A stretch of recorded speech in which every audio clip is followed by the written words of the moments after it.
Ang sabi ng tatlo na nagsabi na pwede magpatuloy ang preliminary investigation, hindi naman decision yun sa jurisdiction. So ngayon ang pagkakataon na ilabas talaga yung issue ng jurisdiction dahil nagsimula nga ang preliminary investigation sa pangalawang taon matapos tayo magbitiw sa ICC. Dapat kasi nagsimula yung investigasyon na yun sa loob ng first year lamang. At ito yung desisyon sa kaso ng Burundi.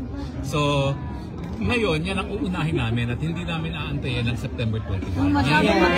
Attorney, anong stand nyo po na ang ating Pangulo ay kinidnap galing Hong Kong tapos Kaya hindi nga natin po, partner ang yung sinasabi Dubai? namin, yung kidnapping dapat dahilan para mawalan ng jurisdiction ang ICC dahil ang kidnapping ay illegal. At hindi pwede na magkaroon ng jurisdiction ang isang hukuman na nagbibigay ng katarungan kung mali ang paraan ng pagkakaroon ng jurisdiction sa pagkatao na nasasaktan. Attorney, yung pagbasa nito rin ng Miranda rights, tama ba yun bilang Mali attorney? po. Kasi binasa lang niya Miranda rights sa Pilipinas. Hindi niya sinabi na may karapatan ng iharap muna sa lokal na hukuman. Para masigurado ang kanyang mga karapatan ay nare-respeto ng mga nag-aaresto mga pulis at yung karapatan na provisional liberty na bibigay ng lokal na hukuman.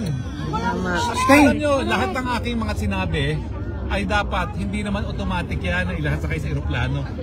Yun ang kanilang binabag. Kasi dapat na nakasaad sa Article 59 ng Rome Statute ay dadalhin muna siya sa lokal na hukuman. Opo, yun po dapat yun. Opo. Masigurado na nare-respeto ang kanyang karapatang pantao. Kasama na yung pagbibigay ng interim na kalayaan habang hindi pa napapadala sa ICC. Attorney, sinasadya ba nila na i-open yung arrest warrant na yung presidente natin ay lalapag sa airport ng Pilipinas? Sinasadya ba nila? Sino po ang may pakana doon? Kasi sabi nila mayroon talagang may pakana doon. Wala talaga dyan ang Marcos administration. Yun! Sila pa nga umupa ng eroplanong privado para sa ngayong eroplano ng presidente.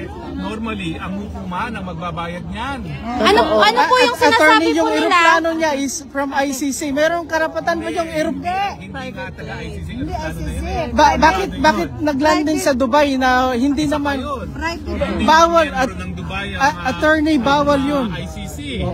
Ilang oras po naglanding? 5 oras daw. 5 oras. Attorney, in general, gusto po namin malaman yung health condition ng ating Pangulo as of this time. Wala pa akong alam dahil hindi ko pa siya nakikita. Si VP Sara, kauna-unang beses na nakikita niya. And I guess he's not fit to fly po, attorney. Dubai. Wala nga kami dun eh. Forcing po yun. Hindi mo man nakakausap ko siya pero alam mo talaga mahina yung boses ni... Opo.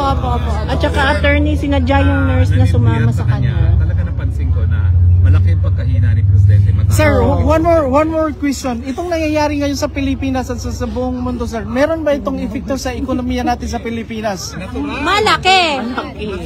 Ang aking tingin, hindi tatanggapin ng karamihang Pilipino yung ginawa nila kay Presidente Duterte. Yes. Hindi sila sumuod sa tamang proseso. Yes. O, di ba?